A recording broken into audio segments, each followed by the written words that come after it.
So Kathleen, you've done the role of the Marjolaine in our production of the Der Rosenkavalier. Yeah. Any thoughts about the experience? Oh, at the beginning, I was thrilled to get the call 40 days before opening night. Um, then I really took a good look at the score, and I was horrified that I had agreed to do this. um, and I spent all those days studying, um, just learning the nuts and bolts of the role, learning the notes, learning the words, going to stagings, occasionally hoping that maybe a broken leg would get me out of this, but but now I've completely fallen in love with the Marjolaine, and I love the role, and I'm looking forward to singing her, I hope, many more times. All right, well, born and raised in South Windsor. I went to school up at the Eastman School of Music for my undergraduate, and I did my master's degree in voice performance, where I studied with Beverly Johnson at Juilliard. And I did a few apprenticeships. My favorite was Santa Fe Opera. I did 2 summers out there, and then I was back as a principal artist for a third summer. Did Aspen School of Music. One of my favorite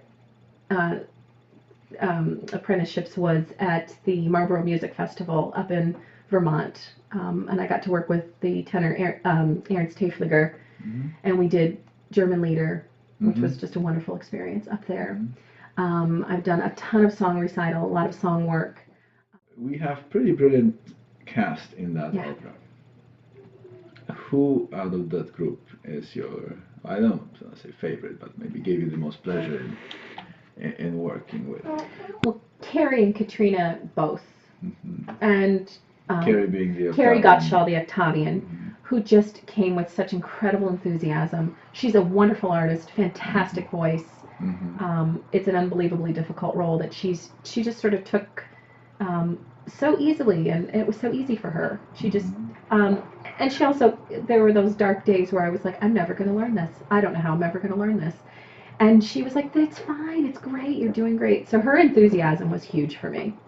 And Katrina also came gorgeously prepared. Katrina Holden Buckley, who sang Sophie, came beautifully prepared, stunning voice, hilarious, told us great stories, and is just a wonderful artist.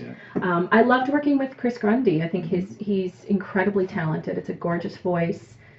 His grasp of the German language, along with Carrie Gottschall's as well, was very helpful. And I think it was such a pleasure to work with such amazing artists. And then there was Christy, who has a gorgeous voice.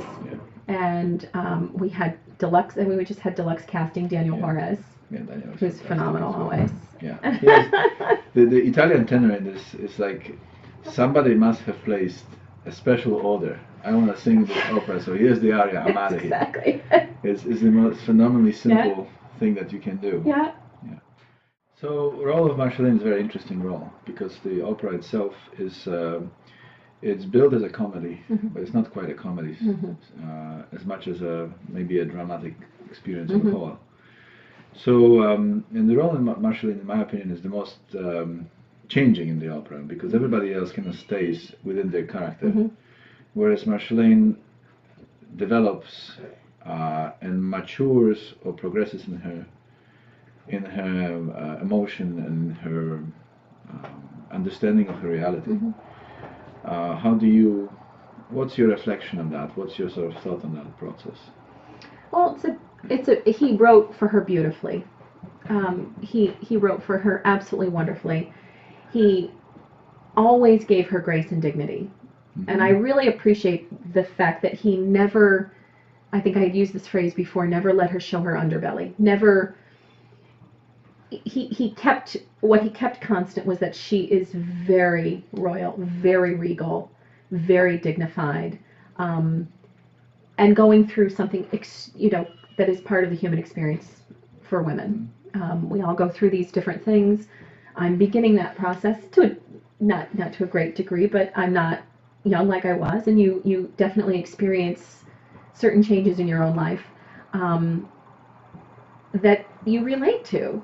you hit 40 and you start to relate to, oh, I'm not young like I was, and things are starting to change. And what I liked about the Marshallin is at the very end, in the beginning, she was madly in love, all along realizing underneath that this was not going to work. She was in love with a much younger man, and she knew from the get-go, but it gave her something in her life that she needed at that moment. I think Octavian, her young lover, serves a purpose in her life. I think there have been many of them. I think she cares very much for him, but I think maybe she's hit a low point. She's feeling particularly neglected by her husband. She's in a loveless marriage. She needs that. And he's hunting. He's not somewhere out there. He's probably with his mistress somewhere, right. Which is she was never expecting love. Yeah.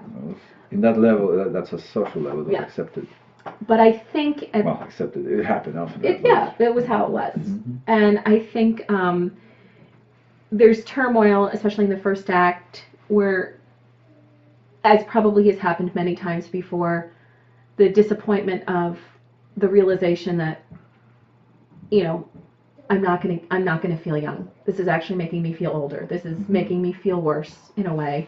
She breaks off the relationship because it no longer serves to make her feel young. But I also think that she is breaking it off to allow Octavian to be really in love.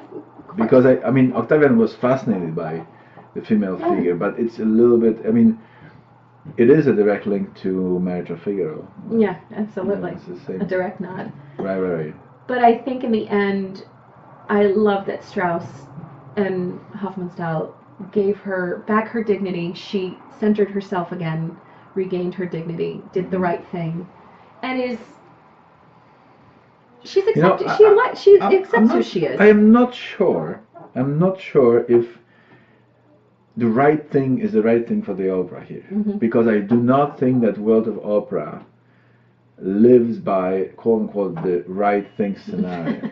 No. I don't think so, and I think that she accepts who she is to be a reflection of the society, not to do the right thing. I don't think morality is plays much of a role here. In fact, the whole Baron character is not even immoral, because that's not what we're trying to say here. Yeah. He's just goofy, and morality is not even a consideration. It's just not on a scale. Right. So I think that she's very human, and she is a contradiction to the Baron, because she reflects something that we instinctively have in ourselves. I mean, no matter how goofy we are, we the normal people, we will have this craving, at least, for certain sense of normal values and it's not necessarily coded in morality or anything else. It's just who we are. Yeah. So I think that she's reflecting a better part of the humanity in a way, maybe. Yeah, she's a good person, and I think, but also, in a way, he's no longer serving a purpose for her. The way I think these relationships they start because she's craving that feeling of youth and excitement and falling in love. That's a wonderful feeling. Right. But I think as it grows, it makes her feel, that's my take on her, that it makes her feel at some point lonely, lost. Well, I think she's lonely when she realizes that Octavian is actually in love with Sophia, and it happened at the first glance, at the first sight, which makes Marcelline's relationship with Octavian impossible, because that makes her very cheap. And that she's not going for. No, she's not cheap. She's okay with having a lover, as long as it is a lover. Yeah. I think she's conscious of all. At least the character is conscious of it. I think that's sort of the way it goes. Oh, that's an interesting take. I didn't think of that. If Octavian can fall in love this quickly, what I think that there's somewhere in the lines there too. Yeah. So I say so schnell. Right. Yeah, so that she realizes that whatever happened with her and Octavian was not necessarily that big deal for Octavian anyway, or in general. Yeah. And I don't think he per se was incredibly important to her. Right. It was what he represented. Well, I think at some point in the social structure, and we see it in big corporations and in various sort of places like that, at some point, I don't think people and those values matter that much in general. Mm-hmm. In the sense that if you're an aristocracy and if you have a lot to sort of think about and a lot to lose, mm-hmm. because that's probably the important part here, you're going to be very careful not to lose it. And mm-hmm. I think that sense of self-preservation is there as well. Mm-hmm. I don't think it's actually critical. I don't think it's as critical as it was in Mozart. Yeah. Mozart is actually laughing at that. Mm-hmm. Here is actually status quo, because it's written for different times and different society in a way. You know, I think. Well, he's not making as political a statement. Mozart was making a political statement in every single opera. In the time, while it was happening. Opera. This was a look back on how it was. Right. You know, exactly. That this was how things were. Right. And I think the Viennese audience was sort of sophisticated to. They were. This opera, in my opinion, is written for the audience that knows the music, mm-hmm.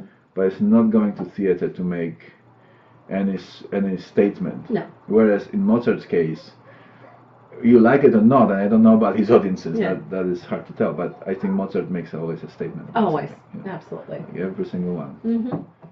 How would you invite your friends? I'll do my invitation right after you. How about that?